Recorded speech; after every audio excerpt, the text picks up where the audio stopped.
reframe everything in my head as being an activity that I have to do to get my end goal. I had to get out of my comfort zone to develop myself. So I had to conquer this fear. The mindset that I have was the one of a job. I had to do a certain activity to have the money. Hi, welcome to my channel. My name is Cornelia and I usually post videos about corporate environment and work environment in general, what to say, not to say in job interviews and how to behave in job interviews and so on. In today's video, I wanted to speak with you a little bit about the jobs that I had before that were really boring and really brain dead and what I've learned from them. And I think that this video is kind of useful because there are a lot of people that are working in these weird jobs or these jobs that they don't find any meaning in it. And I just wanted to tell you my thought process, let's say, that I had at that time for me to wake up in the morning and go to my job and not feeling awful about it. So yeah, starting with describing you my first job where I sold ice cream. I was 17 at the time and I wanted to find a job for the summer because I wanted to go to the seaside with my friends and also I wanted to go to a music festival. And I didn't have any money for it. My parents were saying clearly that they are not going to give me any money to go to all of these places. So I took the destiny in my own hands and I went to find a job at 17. This wasn't even a brain day job. This was a really hard job to do for a 17-year-old. And I know that you think that it's kind of easy to sell ice cream, but it wasn't, and this was because the work environments were awful. We had to stay in these containers for 12 to 14 hours, something like that, because the schedule was from 9 in the morning to 10 in the evening. And because you had to do the inventory in the morning and in the evening, you had to get to the work an hour earlier and get home an hour later after the schedule was actually finished. So yeah, we are staying in these containers without AC in the middle of hot summers.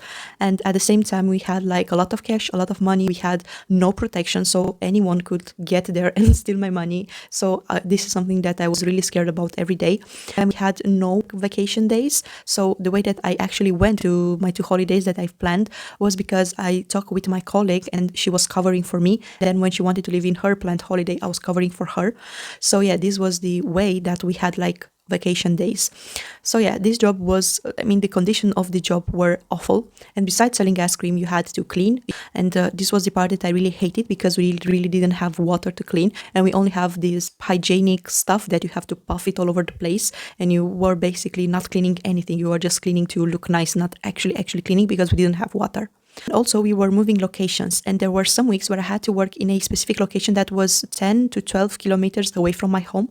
And because we were finishing that late, I didn't have any money for taxi because I was saving all of my money to go into the vacation. So I had to walk home those 10, 12 kilometers because there were no other buses at that hour. With all of these things in mind, I remember that summer vacation as being the best that I ever had. And the reason why I remember being awesome, even though the work condition was awful and I had to work and not just staying and laying in bed like all of my friends at that time, is because I reframe everything in my head as being an activity that I have to do to get my end goal. I was so motivated to work because of the 2 vacations that I planned, and I really didn't even care about the work conditions. So yeah, maybe you can apply this in your job as well.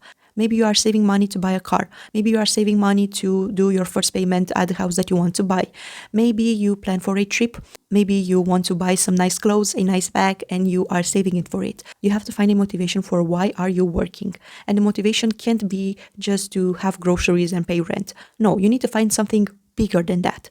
And you need to think about it every day when you go to work, every day when you are bored, every day when you hate your job. You need to think about that specific thing that makes you work in that specific job. And I'm telling you, this will make your work way much easier. The second brain dead job that I had was the one as a promoter. And I had 2 campaigns, one from yogurt and one from spices, condiments. So I wasn't actually 18, and because of that I couldn't get the nice campaigns where you go to clubs and you sell like alcohol and beverages, because these are basically the ones that you really can't sell if you're not 18. The 2 campaigns that I had were really boring, but it was my job and I had to go and do it. And I just want to tell you that I hated it at first because I'm a shy and introverted person by default. I hate speaking with people, I hate speaking with strange people, and at the same time I had to convince these strange people to buy the product that I was promoting, which was awful. It was awful at the beginning. The way that I reframe in my head that I have to do this job to not feeling awful about it and hate it every day was that I had to get out of my comfort zone to develop myself. So I had to conquer this fear of speaking with people that I don't know and being a communicative person. The first day I hated it. The second day it was a little bit better. From the third day on, I was a pro. And it felt cringe when I had to speak with the first 10 people. It was over worse when I was refused by 20, 50 people to buy that specific product. But yeah, after 100, 120 people that I spoke to, I was like, okay, it's fine. If you don't want to buy it, fine. Oh, you want to buy it? That's great. I saw this job as my chance and my opportunity to become better at a thing that I was really the worst. Applying this to your specific job, try to find activities or try to look for opportunities in your job that will make you become better at a specific thing, that will make you step out of your comfort zone. I mean, you are already at work, you are already working for them. So why not trying to find something that will actually make you be better or actually make you do something interesting or something that is challenging for you. And at the end of it, of course, become a better person in a specific area of your life.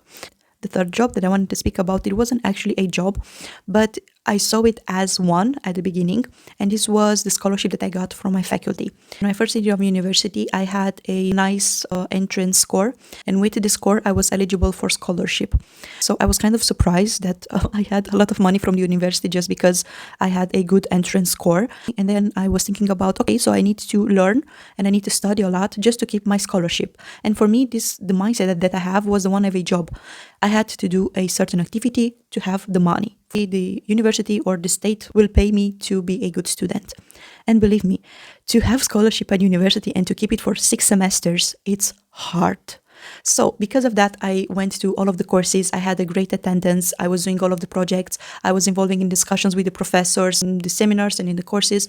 And at the same time, I was learning a lot for the exams. And I started loving the domain that I was doing my university in, because psychology wasn't my first choice, but because I had to learn all of these things to have my scholarship for the next semesters and so on, I started learning some niche domain from psychologies such as work psychology and the psychology that is applying into transportation.